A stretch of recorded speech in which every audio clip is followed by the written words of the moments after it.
की सबसे बड़ी खबर पश्चिम बंगाल से हम आपको बताएंगे, जहां शिक्षक भर्ती घोटाले में ममता बनर्जी सरकार को बहुत बड़ा झटका लग चुका है। कलकत्ता हाईकोर्ट का बड़ा फैसला आ गया है। कलकत्ता हाईकोर्ट ने 23,000 से ज्यादा नौकरियों को रद्द करने का आदेश दे दिया है। 23,753 लोगों की नौकरियां रद्द करने का आदेश कलकत्ता हाईकोर्ट के जरिए मिला है और इस आदेश के मुताबिक 2016 में जिन लोगों को नौकरियां मिली थी उन्हें रद्द कर दिया गया है। यही नहीं, लोगों को 4 हफ्तों में वेतन भी वापस देना होगा। हालांकि इस मामले के सामने आने के बाद अब बहुत सारे सवाल भी उठ रहे हैं। ये ऐसा भ्रष्टाचार का मामला था जिसमें कई गिरफ्तारियां भी हुई और अब सीधे हाईकोर्ट का जो फैसला है उससे सिर्फ राजनेताओं पर असर इसका नहीं, बल्कि जिन लोगों ने नौकरी ज्वाइन की, शिक्षक भर्ती घोटाला जो हुआ उसका असर अब उन लोगों के ऊपर ना सिर्फ नौकरी रद्द बल्कि वेतन भी वापस करना है। अब चुनावी माहौल में बवाल स्वाभाविक है। आने वाले वक्त में आप सड़कों पर ऐसी स्थिति में देखेंगे, जो टीचर्स बन चुके हैं उन्हें इस्तीफा देने, उनकी नौकरी रद्द होने में उनके ऊपर असर होगा।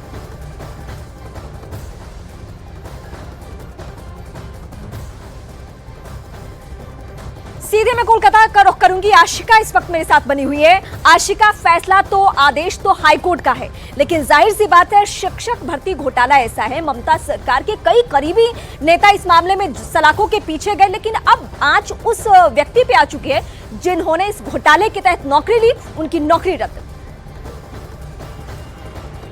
देखिए, इसके पहले भी जब ये चल रही थी प्रक्रिया पूरी कोर्ट में, तब 5,000 लोगों की नौकरी तब भी गई थी, लेकिन आज बड़ा झटका ममता सरकार को।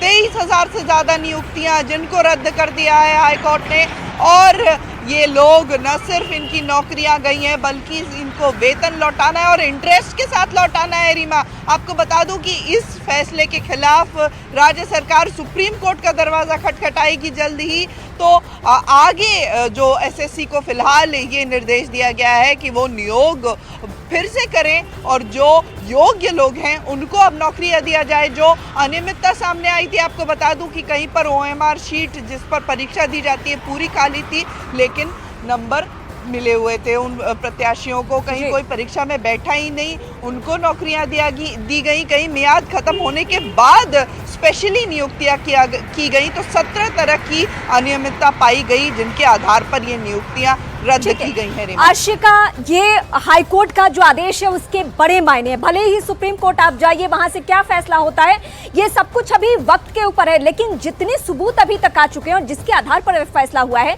इसका असर होना ही होना है। लेकिन ममता बनर्जी चूंकि हर मामले को एक सियासी एंगल देती है, एक चुनावी एंगल देती है, और 2024 लोकसभा चुनाव, इस बीच में क्या पार्टी की तरफ से अभी तक कोई स्टैंड लिया गया है, कुछ भी कहा गया है सुप्रीम कोर्ट जाने के अलावा? कोई और बड़ी बात? देखिए, फिलहाल पार्टी की तरफ से कुछ भी और इस विषय पर नहीं कहा गया है, लेकिन लंबे समय से ममता बनर्जी ये कहती रही हैं कि जिनको नौकरियां मिल चुकी हैं, भले ही किसी भी आधार पर मिली हो, उनकी नौकरियां जानी नहीं चाहिए।